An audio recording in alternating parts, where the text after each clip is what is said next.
नमस्कार, मी प्रियांका पाटील। आपण पाहत आहात राष्ट्रीय लोकराज्य न्यूज, निर्भीड बातम्यांचे व्यासपीठ। आज आपण दिवसभरामध्ये घडणाऱ्या घडामोडींवर नजर टाकूया। चला पाहुणं, आपल्याला जायचंय। पण कुठे जायचंय? टाकळी ढोकेश्वरच्या हॉटेल वैष्णवी मध्ये जायचंय। म्हणतात तिथे खूप छान जेवण मिळतं। चला तर मग जाऊया। पारनेर तालुक्यातील टाकळी ढोकेश्वर येथील सुप्रसिद्ध हॉटेल म्हणजे वैष्णवी हॉटेल। या हॉटेलची चवच लई न्यारी। पाहुणं, एकदा या, हॉटेलची चवच लई न्यारी। अस्सल मांसाहारी प्रेमींच्या जिभेचे चोचले आता पूर्ण होणार, ते फक्त हॉटेल वैष्णवी मध्ये। या ठिकाणी सर्व प्रकारच्या पार्टीच्या ऑर्डर स्वीकारल्या जातील। प्रोप्रायटर संतोष रंगनाथ ठाणगे। संपर्कासाठी मोबाईल नंबर 8830578505। या हॉटेलचा पत्ता नगर कल्याण हायवे, पारनेर चौक, टाकळी ढोकेश्वर, तालुका पारनेर, जिल्हा अहमदनगर। 75 वर्षाच्या नंतर विधानसभा परिषदेवर मातंग समाजाला न्याय। आमदारपदी अमित गोरखे, मातंग समाजात जल्लोष। हिंगोली प्रतिनिधी रवी कुंटे। विधान परिषदेच्या निवडणुकीत भाजपाच्या अमित गोरखे यांचा विजय झाला।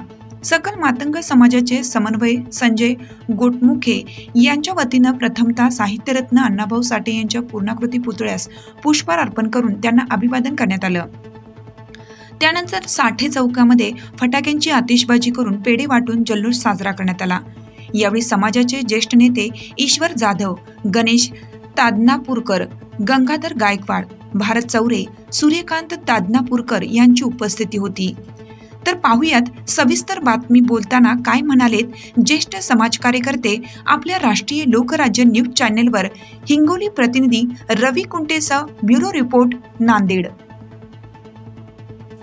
आज नांदेड येथे साहित्यरत्न अण्णाभाऊ साठे पुतळा येथे सकल मातंग समाजाच्या वतीनं विधान परिषद सदस्यपदी अमित भाऊ गोरखे यांची निवड झाल्याबद्दल जल्लोष करण्यात आलं। आणि गेल्या 70 वर्षापासून मातंग समाजाला विधान परिषद प्रतिनिधित्व मिळालं नसल्यामुळे समाजामध्ये फार मोठ्या प्रमाणात नाराजी होती। आज भारतीय जनता पक्षाच्या माध्यमातून व माननीय देवेंद्रजी फडणवीस यांच्या माध्यमातून समाजाला न्याय मिळाला अशी मातंग समाजाची भावना निर्माण झालेली आहे। आणि निश्चितच येणाऱ्या काळामध्ये मातंग समाज त्यांच्या बाजूने राहण्याचा निश्चितच आम्ही प्रयत्न करणार आहोत। ताज्या बातम्यांसाठी आणि अपडेट्ससाठी राष्ट्रीय लोकराज्य न्यूज चॅनलला सबस्क्राईब करा, तसेच लाईक आणि शेअरही करा।